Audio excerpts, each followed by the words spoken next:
तो बेटा, so I welcome all of you. तो बेटा, आज का जो हमारा टॉपिक है that is fetal membranes.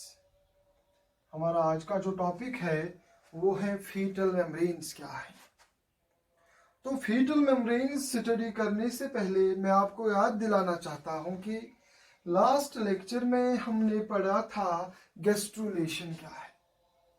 Gastrulation में हमने देखा कि एक एम्ब्रियो जो है उसमें 3 किस्म की जर्म लेयर्स प्रोड्यूस हो जाती हैं, एक्टोडर्म, एंडोडर्म और मेसोडर्म।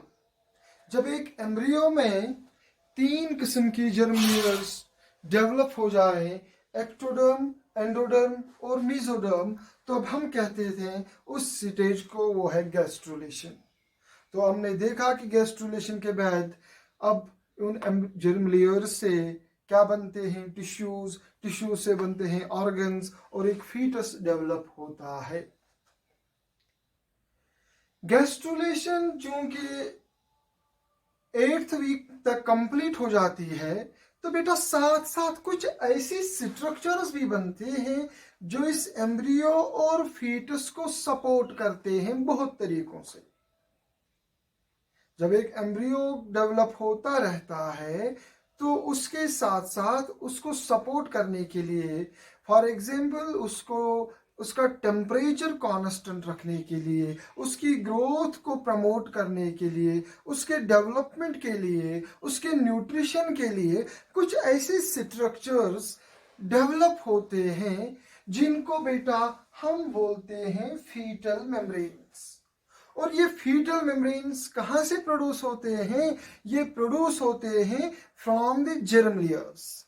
जिन जर्म लेयर्स से एक्टोडर्म, एंडोडर्म और मेसोडर्म जिनसे बनते हैं टिश्यूज एक एम्ब्रियो के, उन्हीं जर्म लेयर्स के कुछ रेमिनेंट्स से बनते हैं फीटल मेम्ब्रेन्स। इसीलिए हम फीटल मेम्ब्रेन्स को बोलते हैं, क्योंकि फीटल मेम्ब्रेन एम्ब्रियो का पार्ट नहीं होते हैं, इसीलिए बेटा हम फीटल मेम्ब्रेन को दूसरा नाम बोलते हैं एक्स्ट्रा एम्ब्रियोनिक मेम्ब्रेन्स। हम फीटल मेम्ब्रेन का दूसरा नाम भी बोलते हैं एक्स्ट्रा एम्ब्रियोनिक मेम्ब्रेन्स। तो बेटा अगर आप देखेंगे, हमने देखा है कि 3 किस्म की जर्म लेयर्स प्रोड्यूस होती हैं एक एम्ब्रियो में। सपोज एक होती है ectoderm, suppose if I draw it like this,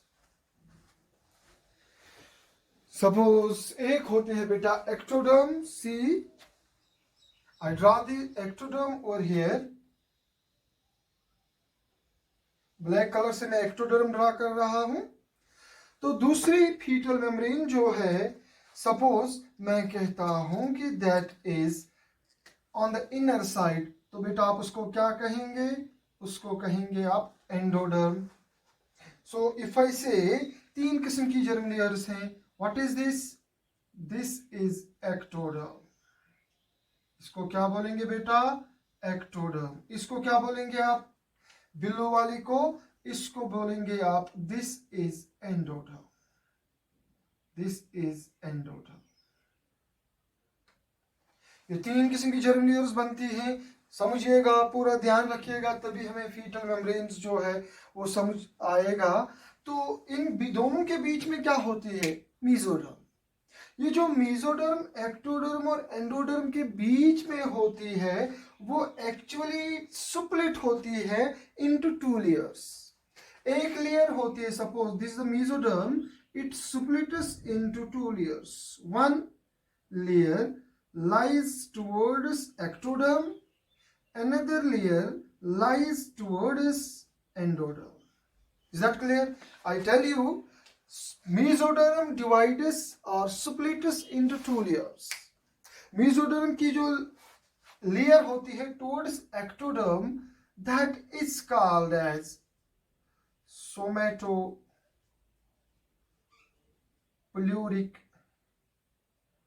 mesoderm. और जो मेसोडर्म की लेयर जो स्प्लिट होती है towards endoderm, that is called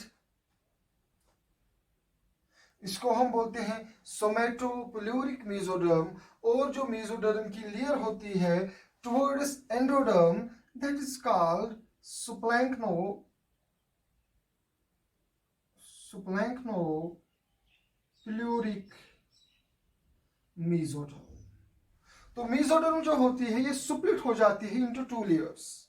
याद रखिएगा, एक लेयर जो टुवर्ड्स एक्टोडर्म होती है उसको बोलते हैं सोमेटोप्यूरिक मेसोडर्म, और जो लेयर होती है टुवर्ड्स एंडोडर्म उसको हम बोलते हैं सुप्लैंक्नोप्यूरिक मेसोडर्म। अब आपको पता है एक्टोडर्म से कुछ टिश्यूज बनते हैं, जैसे नर्वस सिस्टम बनता है, ब्रेन बनता है, स्पाइनल कॉर्ड बनता है, कुछ ग्लैंड्स बनते हैं, एपिथेलियल लाइनिंग बनती है। आपको पता है मेसोडर्म से कनेक्टिव टिश्यूज बनते हैं, मेसोडर्म से मस्कुलर सिस्टम बनते हैं, बोन्स बनते हैं, कार्टिलेजेस बनते हैं, ब्लड बनता है। इसी तरह से एंडोडर्म से डेवलप होता है डाइजेस्टिव सिस्टम, गट डेवलप होता है, बहुत सारे इंटरनल ऑर्गन्स और ग्लैंड्स डेवलप होते हैं। अब फीटल मेम्ब्रेन्स जो बेटा होते हैं ये डेवलप होते हैं इन्हीं जर्म लेयर्स से, चाहे एक्टोडर्म की बात हो, मेसोडर्म की बात हो या एंडोडर्म की बात हो। चाहे एक्टोडर्म की बात, चाहे एंडोडर्म की बात, चाहे मेसोडर्म की बात, चाहे सोमेटोप्यूरिक मेसोडर्म हो या सुप्लैंक्नोप्यूरिक मेसोडर्म हो। अब अगर हम देखें ये फीटल मेम्ब्रेन्स जो बेटा होती हैं ये 4 किस्म की होती हैं। एक को बेटा हम बोलते हैं amnion,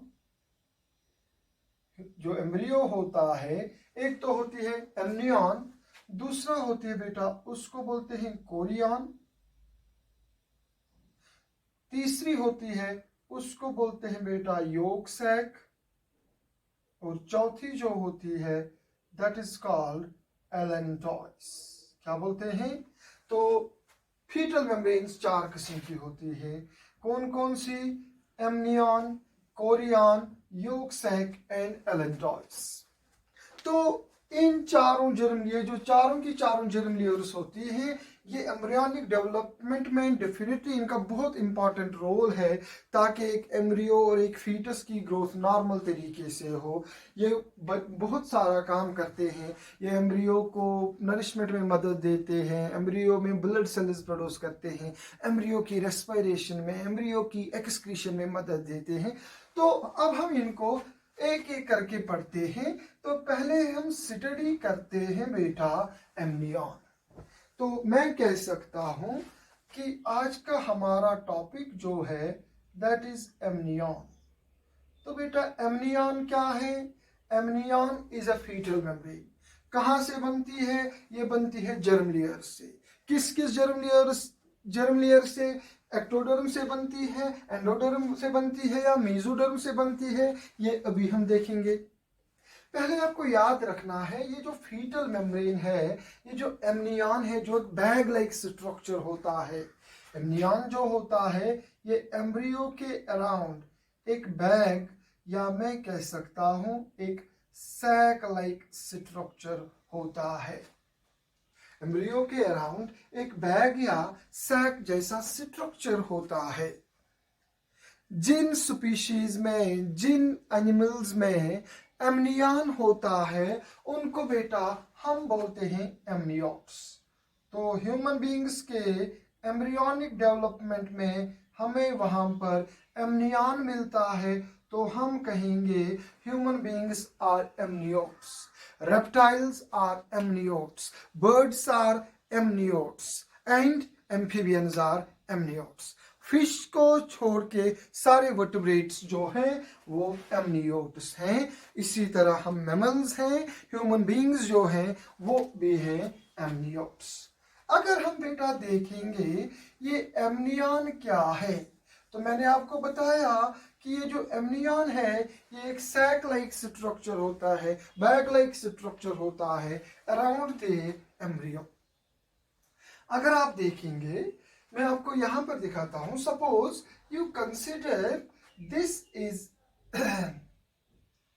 what we can say, this is the embryo, okay, this is the embryo, and this inside this embryo we can say, suppose this is ectoderm ये एम्ब्रियो का कौन से जर्म लेयर है, मैंने यहाँ पर ब्लैक से ही ड्रा की है, तो यहाँ पर भी मानते हैं ये क्या है, एक्टोडर्म।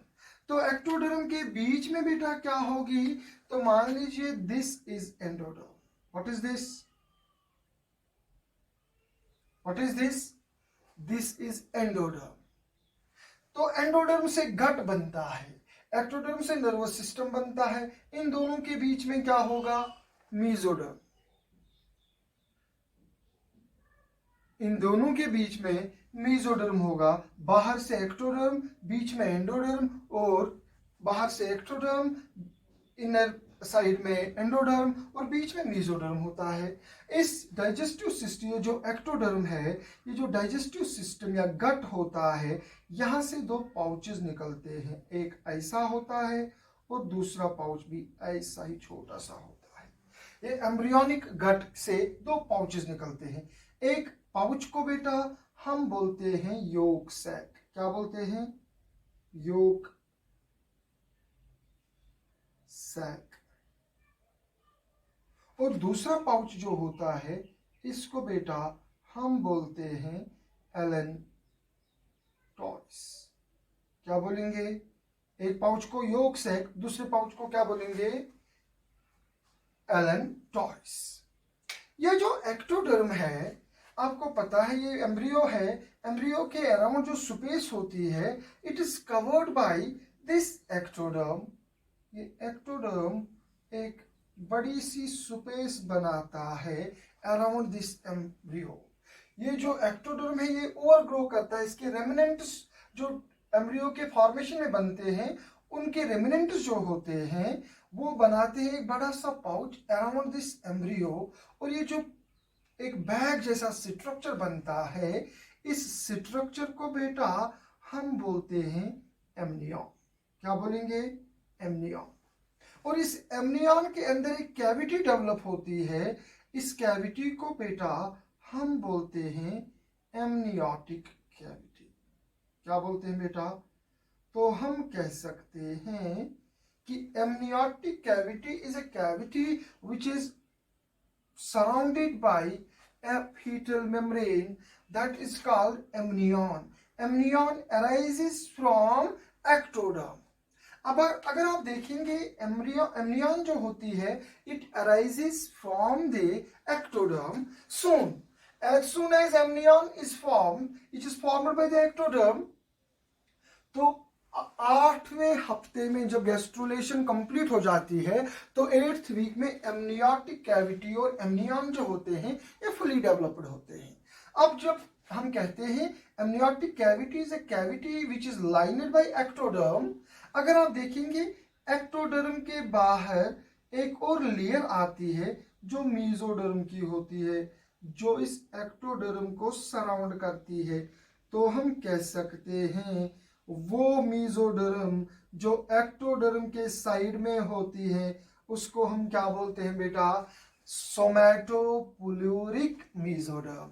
सो एमनियोटिक कैविटी जो होती है उसके अराउंड होती है एक्टोडर्म, और एक्टोडर्म के अराउंड एक और जर्म लेयर होती है मीजोडर्म। लेकिन मीजोडर्म की कौन सी पार्ट, मीजोडर्म का सोमैटोपुल्यूरिक मीजोडर्म, सोमैटोपुल्यूरिक मीजोडर्म। ये जो मीजोडर्म बेटा होती है ना, ये मीजोडर्म फिर से ग्रोथ करती है और एक बड़ा सा पाउच बनाती है, ऐसे बनाती है एक बड़ा सा पाउच। और वो पाउच क्या करता है, वो सारी एमनियन, सारे एम्ब्रियो को कवर करता है जाके, और योक सैक तक जाता है, योक सैक तक कवर करता है। तो ये जो इस आप देखेंगे, ये जो क्या हम बोलेंगे इसको, सोमैटोपुल्यूरिक मीजोडर्म जो है, इसने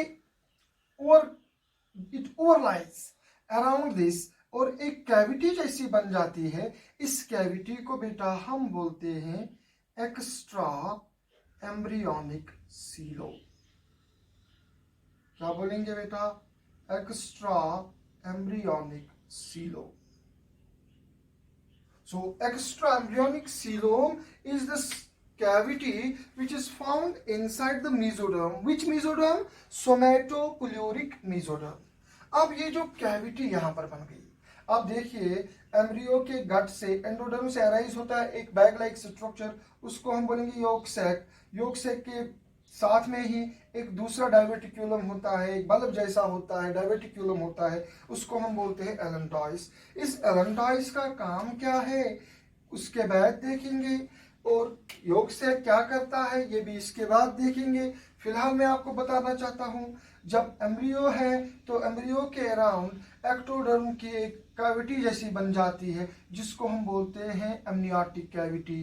तो amniotic cavity is lined internally by ectoderm and externally by mesoderm. Remember, amnion जो है it is a germ layer. It is internally made up of this black color. Black is ectoderm and ectoderm is externally covered by mesoderm. Which type of mesoderm? It is somatopyloric mesoderm.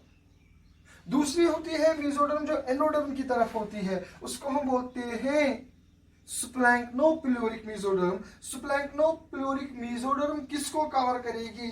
स्प्लैंक्नोपिलोरिक mesoderm yolk sac को cover करती है और allantois को cover करती है। जो allantois होता है बेटा और जो योग सैक होता है उसको कवर करता है, उसको सराउंड करता है। कौन करता है surround? Suppose this is yolk sac. Now this yolk sac is also surrounded by a fold of mesoderm, and that fold of mesoderm is nothing, it is but mesoderm. Which mesoderm? It is splanchnopyloric mesoderm. ये एक cavity जैसी structure जिसको हम allantois बोलते हैं।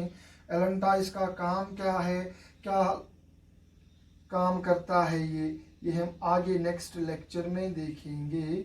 लेकिन अभी याद रखिए, allantois is internally made up of endoderm and externally mesoderm. Yolk sac is internally made up of endoderm and externally covered by mesoderm. Both yolk sac and allantois, they are externally covered by splanchnopyloric mesoderm, while as amnion is externally covered by somatopyloric mesoderm. Is that clear? तो फिलहाल हम yolk sac में नहीं जाएंगे, फिलहाल हम allantois की बात नहीं करेंगे। हम देखेंगे ये जो कैविटी है, ये जो कैविटी यहाँ पर बन गई अराउंड दिस एम्ब्रियो, जिसको आप बोलते हैं amniotic cavity. Suppose this is the embryo over here, ये एम्ब्रियो का डाइजेस्टिव सिस्टम है।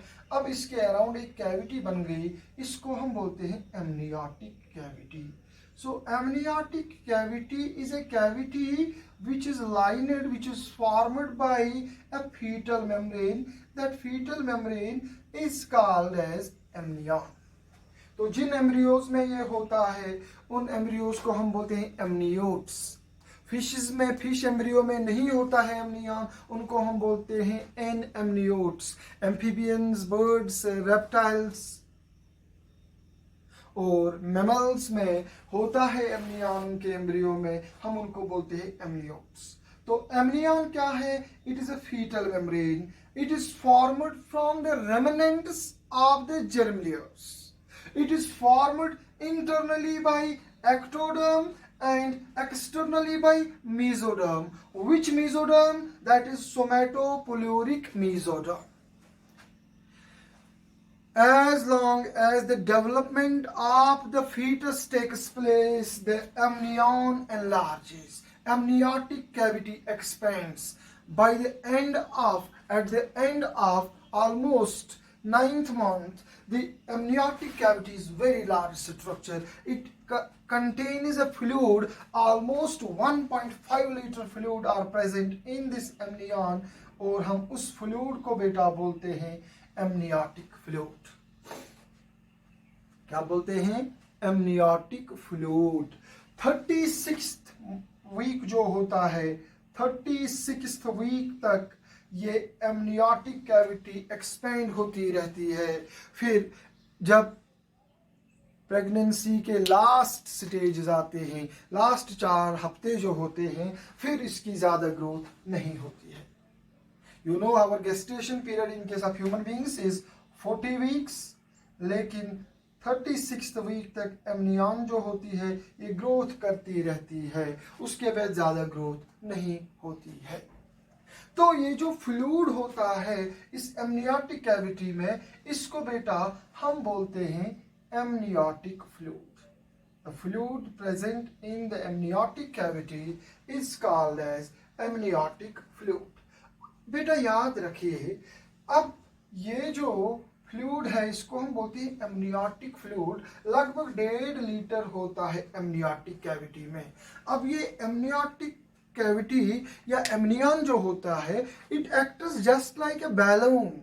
एक एम्ब्रियो के सारे साइड्स में, एक एम्ब्रियो के चारों तरफ एक बैलून जैसा होता है, और इस तरह से इस एम्ब्रियो को शॉक से बचाता है। पूरा का पूरा जब प्रेगनेंसी कैरी हो जाती है टू द डेवलपिंग स्टेजेस, तो ये पूरा का पूरा एम्ब्रियो और फीटस पूरी इसी एमनियोटिक कैविटी में डूबा होता है। और ये जो एमनियोटिक कैविटी होती है, it provides some sort of cushioning to the embryo. In addition to that, अगर आप देखेंगे एमनियोटिक कैविटी में जो फ्लूइड होता है उसमें ऑलमोस्ट 98% होता है वाटर और 2% होते हैं सॉलिड्स। उन 2% में ज्यादातर सोडियम होता है, पोटेशियम होता है और होता है यूरिया। बेटा याद रखिए, ये एमनियोटिक फ्लूइड बहुत ही इंपॉर्टेंट है। सबसे पहले क्या करता है, amniotic fluid provides free space for the embryo to grow. अगर एमनियोटिक फ्लूइड कम हो जाए, अगर एमनियोटिक फ्लूइड नहीं होगा, तो क्या होता है, जो एक बच्चा जो एक डेवलप होता है, एक फीटस, उसकी जो उंगलियां जो हैं वो क्लब हो जाती हैं, वो डिटैच्ड नहीं रहती हैं। तो उस सूरत में ये जो एमनियोटिक फ्लूइड होता है, it provides a sort of space for the free growth of the embryo and the fetus, ताकि इस एम्ब्रियो और फीटस को खुला एरिया मिल जाए ताकि इसके टिश्यूज और ऑर्गन्स ग्रोथ कर ले। देखा गया है, अगर एमनियोटिक कैविटी में फ्लूइड की लेवल बहुत कम हो जाए तो इट हेल्प्स इन, ये जो फिंगर्स होते हैं हैंड्स के या फीट के, ये टोज जो होते हैं, what happens to them, they get clubbed. तो इनकी इंडिविजुअल ग्रोथ नहीं होती है। दूसरी बात, इस एमनियोटिक फ्लूइड में ये जो एम्ब्रियो या जो फीटस होता है, it undergoes, there is ample space for the movement of the body parts. एक एम्ब्रियो, एक फीटस अपने ऑर्गन्स को, अपने बोन्स को, अपने सिकल्टल सिस्टम के पार्ट्स को थोड़ी बहुत मूवमेंट कर सकता है। तो एक बच्चा जो माँ के पेट में होता है, वहां पर सिकल्टल सिस्टम की मूवमेंट्स भी हो सकती हैं, और वो पॉसिबल है जब उन ऑर्गन्स के अराउंड स्पेस हो। और सबसे बड़ी बात ये है, ये एमनियोटिक कैविटी जो है, ये एमनियोटिक फ्लूइड जो होता है, it protects the embryo from desiccation. तो बेटा ये डेसिकेशन से एम्ब्रियो को बचाता है। अगर डेसिकेशन एम्ब्रियो की हो गई तो एम्ब्रियो में नॉर्मल डेवलपमेंट नहीं होगा, एम्ब्रियो का नॉर्मल ग्रोथ नहीं होगा। तो एम्ब्रियो की नॉर्मल ग्रोथ के लिए जरूरी है कि एम्ब्रियो जो है इट शुड रिमेन मॉइस्ट। तो इसको डेसिकेशन से कौन बचाता है, एमनियोटिक फ्लूइड बचाता है। उसके साथ साथ अगर आप देखेंगे, ये एमनियोटिक फ्लूइड जो बेटा होता है, ये क्या काम करता है, इट ऑल्सो, ये जो एमनियोटिक फ्लूइड होता है, it also helps in the development of, what we can say, it helps in the development of taste buds and the lungs. तो बेटा क्या होता है, ये टेस्ट बड्स का डेवलपमेंट करता है और डेवलप करता है लंग्स को, क्योंकि जो ये बेबी, ये फीटस जो होता है, जो ये फीटस ग्रोथ करता रहता है, तो क्या करता है, it engulfs the fluid. Amniotic fluid is engulfed by the fetus. ये जो फीटस है, ये फीटस एनगल्फ करता है एमनियोटिक फ्लूइड को, और कुछ फ्लूइड जो होता है उस कुछ फ्लूइड रेस्पायर करता है ताकि उससे क्या हो जाए, रेस्पिरेटरी सिस्टम, लंग्स डेवलप होते हैं। कैसे? ये जो फ्लूइड होता है जब इसको ये एनगल्फ करता है तो उससे इसकी डाइजेस्टिव सिस्टम की जो मसल्स होती हैं उनको क्या होता है, they get stimulated to contract, they get stimulated to go for what we can say peristalsis। क्योंकि एक बच्चा जो है जब पैदा होगा तो उसके बाद उसमें पेरिस्टालिसिस करनी है, डाइजेस्टिव सिस्टम में खाना पीना है, दूध पीना है, तो उन मसल्स को एक्सरसाइज मिलती है during developmental stages when they fetus engulfs amniotic fluid। उससे बच्चे के टेस्ट बड्स भी डेवलप होते हैं और लंग्स भी डेवलप होते हैं। मोरओवर याद रखिए, ये जो बच्चा जब एडवांस स्टेज में प्रेगनेंसी होती है, जब बच्चे में किडनी डेवलप होती है तो बच्चा यूरिनेशन भी इसी में करता है। तो बच्चा जो है, एक फीटस जो है, उसकी यूरिनेशन जो है वो यूरिन भी इसी एमनियोटिक कैविटी में करता है। लेटर स्टेजेस में प्रेगनेंसी के लास्ट मंथ्स में देखा गया है इस एमनियोटिक फ्लूइड में बहुत ज़्यादा यूरिया होता है। वो यूरिया दरअसल आता है due to urination of the fetus. बेटा सबसे बड़ी बात यह है कि जब प्रेगनेंसी का लास्ट स्टेज अब आता है, when the labour is about to start, जब एक लेडी में कंट्रैक्शंस होते हैं यूटेरस में ताकि अब उसमें डिलीवरी स्टार्ट हो, पार्चुरेशन के वक्त जब डिलीवरी होती है तो डिलीवरी होने से पहले क्या होता है, डिलीवरी के पार्चुरेशन के पहले फेज में क्या होता है, ये एमनियन रप्चर हो जाता है। ये एमनियन रप्चर हो जाता है at the time of delivery, just before the delivery, before 1 or 2 hours before the delivery, what happens, the amniotic cavity ruptures। ये एमनियन रप्चर हो जाता है और ये जो फ्लूइड होता है, ये जो येलो कलर फ्लूइड होता है जिसको बेटा बोलते हो amniotic fluid, it comes out along with the cervix, it comes along the cervix. ये बर्थ कैनाल के थ्रू बाहर आता है। उससे क्या होता है, it acts as a lubricant. ये एमनियोटिक फ्लूइड लुब्रिकेशन करता है ताकि जब बच्चे की डिलीवरी हो, जब एक्सपल्शन फेज हो बच्चे का, जब बच्चा बाहर की तरफ डिलीवर हो जाए थ्रू बर्थ कैनाल, उस वक्त यही एमनियोटिक फ्लूइड जो एमनियोटिक कैविटी में होती है वो करती है एक्ट एज लुब्रिकेंट। इसी उस फिनोमिनन को बेटा हम बोलते हैं ब्रेकिंग ऑफ वाटर। क्या बोलते हैं बेटा, breaking of water. So breaking of water क्या है, it is the phenomenon in which at the end of pregnancy, just before delivery, the amniotic cavity ruptures so that amniotic fluid oozes out through the birth canal so that it facilitates the birth by acting as a lubricant। इसीलिए amnion को बोलते हैं bag of waters. Amnion जो बेटा होती है इसका दूसरा नाम है bag of waters. Is that clear? तो बेटा फीटल मेम्ब्रेन्स में मैंने आज आपको बताया कि व्हाट इज एमनियन। तो amnion is a fetal membrane. What is a fetal membrane? These are the structures which are found associated with the fetus, which are formed from the germ layers, but they are not part and parcel of the embryo।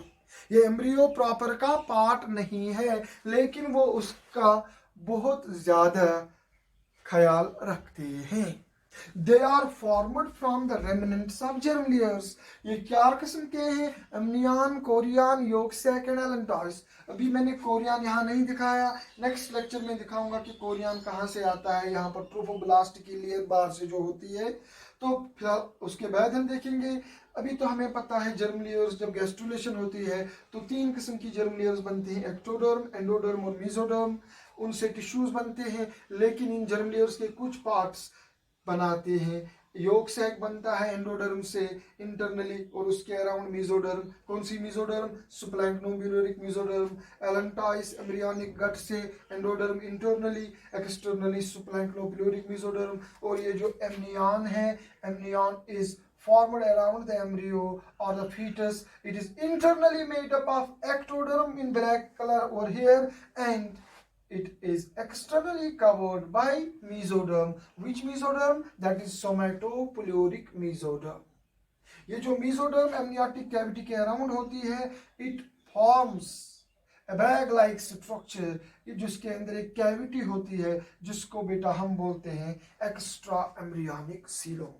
अब सारा foetus embryo during pregnancy इसी amniotic cavity में डूबा रहता है, और amniotic cavity जो होती है उसमें जो फ्लूइड होता है वो उसको मॉइस्ट रखता है, वो उसकी स्पेस इसको प्रोवाइड करता है ताकि ये फीटस जो है इसकी आराम से ग्रोथ हो जाए, ताकि ये फीटस जो है अपने बॉडी पार्ट्स को इजीली फ्रीली मूव कर सके, और इसको डेसिकेशन से बचाता है। ये इसके रेस्पिरेटरी सिस्टम और डाइजेस्टिव सिस्टम को डेवलप करने में मदद देता है। Is that clear? तो नेक्स्ट लेक्चर में हम देखेंगे योगसैक, एलेंटॉइस और कोरियन क्या है। So that is all for today. बेटा वमा अलैना इल्लल बलागुल मुबीन। कोई क्वेश्चन होगा, आपको कहीं पर कंफ्यूजन होगा तो आप मुझे फोन कर सकते हैं, तो मैं क्लियर करूंगा आपको। So that is all for today.